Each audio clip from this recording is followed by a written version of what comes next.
Notre galerie se situe Faubourg Saint-Honoré, plus précisément sur la place Beauvau, au plein cœur du marché de l'art parisien. Sur les 4 niveaux qui composent notre galerie, nous exposons un large choix d'artistes que nous avons sélectionnés avec le plus grand soin en fonction de notre goût, de nos connaissances et de notre sensibilité. Je suis spécialiste de Jean-Gabriel Domergue depuis plus de 10 ans et je pense, à travers la galerie, avoir largement contribué à la réhabilitation de l'artiste et à la réévaluation de la cote de Domergue. Nous avons pu, au cours de ces années, exhumer des chefs-d'œuvre de l'artiste qui ont vraiment permis de le redécouvrir totalement. Domergue disait lui-même qu'il était l'inventeur de la pin-up. Je pense pour ma part qu'il est plutôt l'inventeur, l'illustrateur parfait de la parisienne. Avant Domergue, la femme était peinte de manière évanescente ou mélancolique. Avec Domergue, ça change. La femme est plus piquante, séductrice. Elle est mutine, elle a de grands yeux, le cou est lancé, le corps est tiré, toujours très élégante, très racée. L'homme, derrière, est toujours suggéré, légèrement effacé, vraiment pour mettre en valeur la femme, qui est le sujet principal de Domergue.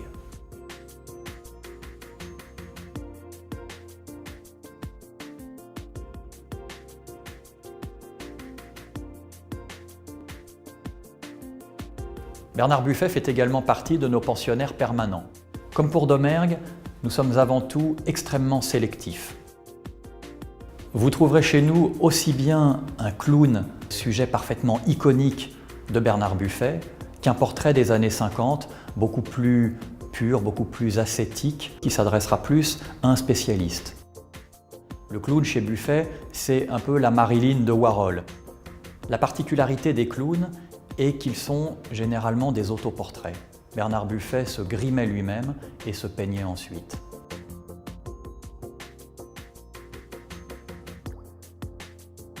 Les peintres abstraits des années 50 ont également une place de choix dans notre galerie. Je pense notamment à André Lanskoï, dont nous sommes extrêmement spécialistes et dont nous contribuons réellement à réhabiliter l'œuvre. C'est un peintre d'origine russe qui, aux côtés de Nicolas de Staël, a créé le mouvement de l'abstraction lyrique. Ces fonds noirs des années 50 expriment tout le mysticisme de l'artiste et le fatalisme de l'âme russe. Georges Mathieu, ce peintre à l'écriture calligraphique, ou encore Victor Vasarely dans ses œuvres les plus emblématiques des années 60-70, ont vraiment leur place sur nos cimaises et vous les retrouverez en permanence chez nous.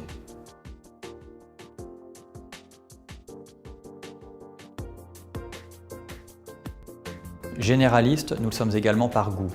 Il existe à la charnière des 19e et 20e siècles quantité de mouvements et d'artistes d'énormément de talent qu'il est difficile d'ignorer. Je pense notamment aux peintres romantiques, aux peintres néoclassiques ou aux orientalistes comme Étienne Dinet, Félix Ziem, Henri Pontois, des pré-post-impressionnistes français ou russes que nous affectionnons particulièrement.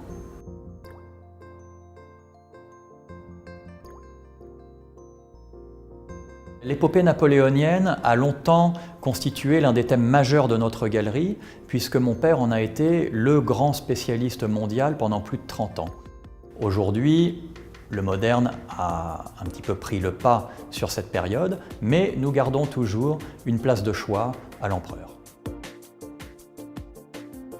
Quelques sculptures agrémentent également la galerie, qu'elles soient historiques, classiques, animalières ou contemporaines, à l'image de Marie-Paule de Ville-Chabrol, qui sait, avec énormément de talent, représenter l'éternel féminin.